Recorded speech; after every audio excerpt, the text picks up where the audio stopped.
detesto o começo do vídeo. O começo do vídeo é muito ruim. Bem-vindos à argumentação parte 2. Eu não consigo fazer essa abertura. Não, tem que fazer bem-vindos à argumentação parte 2. Aí chama aquele sorriso perdido, gente.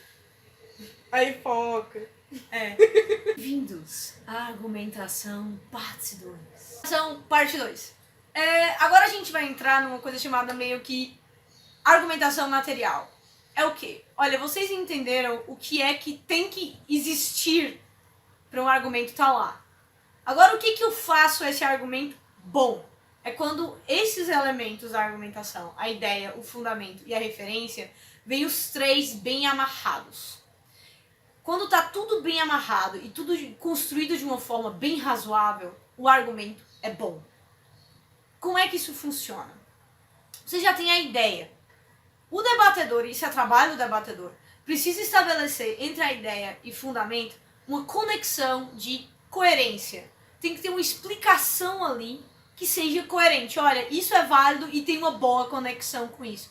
O que vocês vão ver, vez por outra, é um debatedor que tem uma ideia muito boa, mas para a explicação que ele tem para aquela ideia ser válida é muito superficial. Tipo, olha, não faz sentido, não tem uma conexão boa entre esses dois pontos. Um bom argumento vai ter isso bem explicado. Então prestem atenção, porque tem muito debatedor que vai chegar e vai trazer uma ideia e uma referência e esperar que esse meio de campo você faça por si só. Então vamos lembrar, não é uma conversa de bar, é um debate. Então no debate eu atribuo notas, eu premio debatedores pelas coisas que eles fizeram bem. E para isso ser bem feito, a pessoa precisa explicar. Ela tem que trazer essa explicação remoída, tem que trazer alegorias, fazer metáforas, deixar esmiuçado de uma maneira que seja fácil compreender por que aquela ideia é verdadeira. Então, o porquê. Os fundamentos são os porquezinhos e esses porquês têm que estar bem destrinchados. Por que eu estou dizendo isso? Por que isso é tão importante? Existem debates que vocês vão ter a sensação que parece uma redação do Enem. Que ele é muito curto, que ele é feito de pequenos parágrafos e a pessoa parece que estava com pressa em falar aquele argumento e passar para frente. Isso é muito comum, principalmente em debatedores novos. Para essas pessoas, você precisa explicar que tem que vir devagarzinho. Olha, mastiga esse raciocínio, explica com calma, explica o quanto você achar necessário.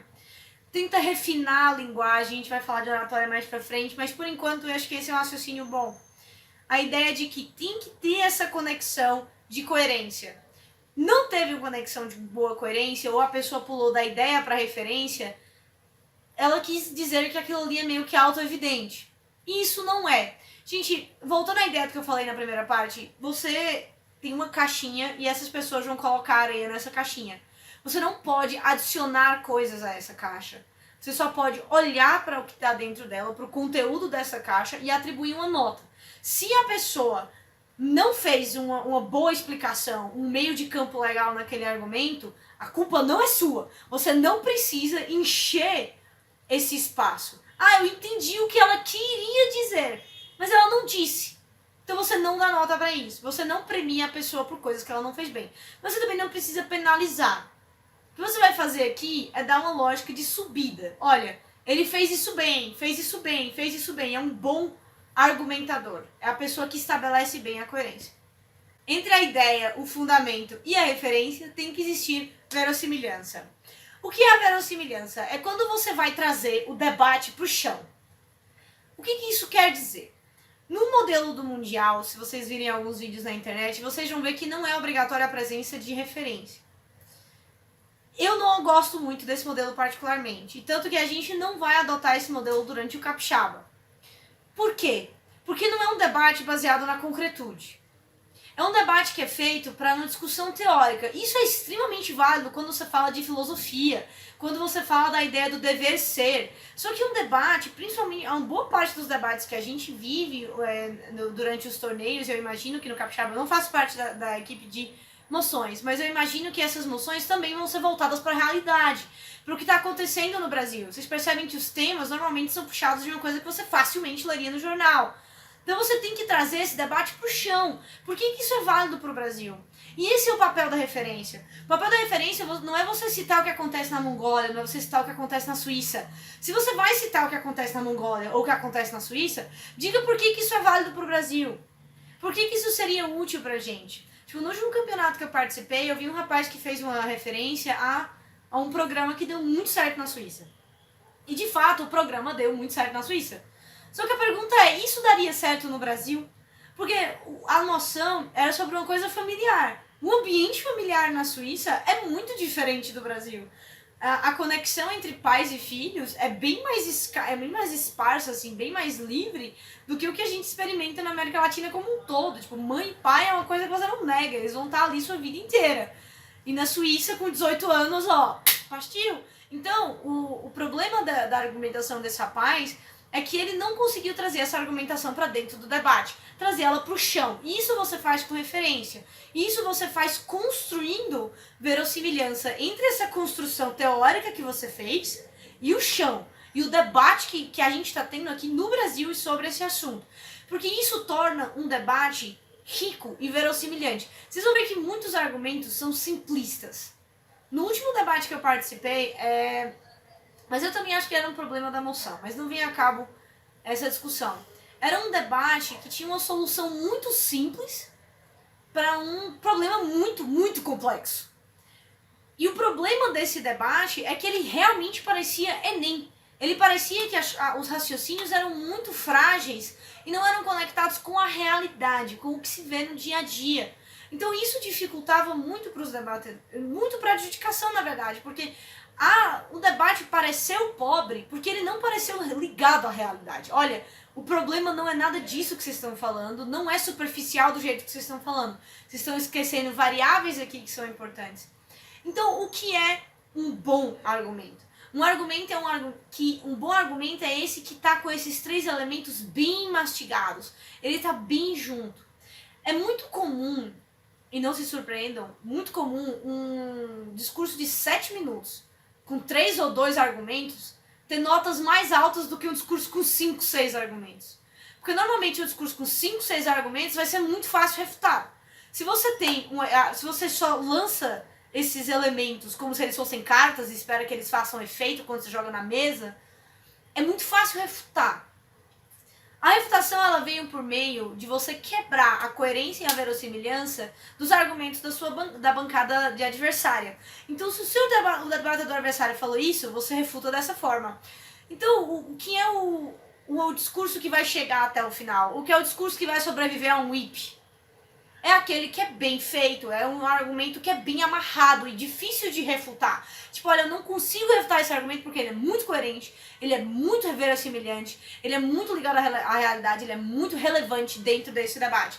Isso é um argumento que mata o debate. E é nessa construção que os debatedores têm que focar, e é essa construção que os juízes têm que premiar. Tipo, olha, esse cara trouxe 3 argumentos. Não foram muitos argumentos, mas eles ficaram em pé até o final, todo mundo tentou refutar e não conseguiu. Então esse cara é um bom argumentador. Tipo, o volume de argumentos não é o nosso foco aqui. Mas também não é uma coisa que tem que ser ignorada, certo? Tipo, o cara trouxe um argumento só no discurso, isso é muito pouco.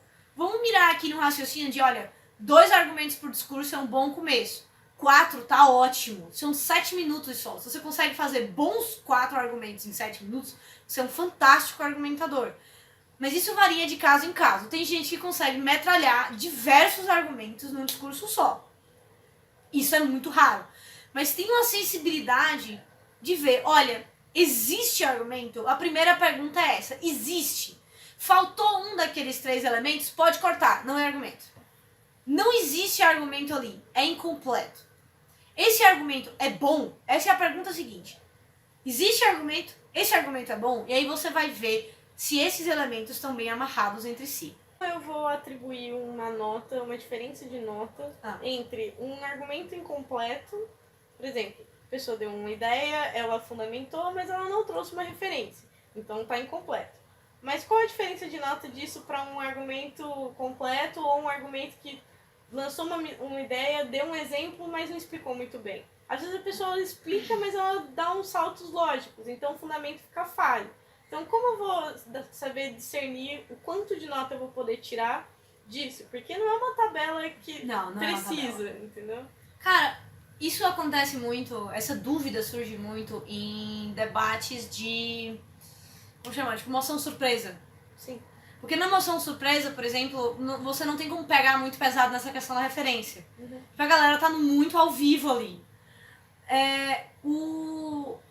A chave da questão, assim, o que eu aconselho de referência para quem é debatedor é de você usar o que você tem nas mãos. A pesquisa que você faz na faculdade, os seus professores, um documentário do Discovery Channel. Tipo, eu já citei muito documentário em debate e literatura, uma coisa que eu também já citei bastante. Usem esses elementos, usem o que vocês têm na mão. É real um teste de conteúdo, um debate de argumentação. Agora, quanto à adjudicação. Isso vai depender muito do nível do debate. Tipo, um cara que constrói tudo muito bem vai estar no 8, vai estar no 9. Tá lá em cima, no 80, 90. Puta notão. Você levanta e bate palma porque a mesa tá emocionada com o que ela acabou de assistir. Mas vão vir discursos imperfeitos. A questão que você tem que realmente avaliar aqui, dentro de cada coisa, é a situação.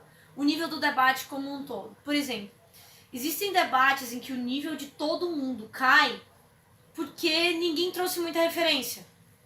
Eu não vou ter como diferenciar muito esses debatedores. Suponhamos que eles mantiveram mais ou menos o mesmo nível, assim.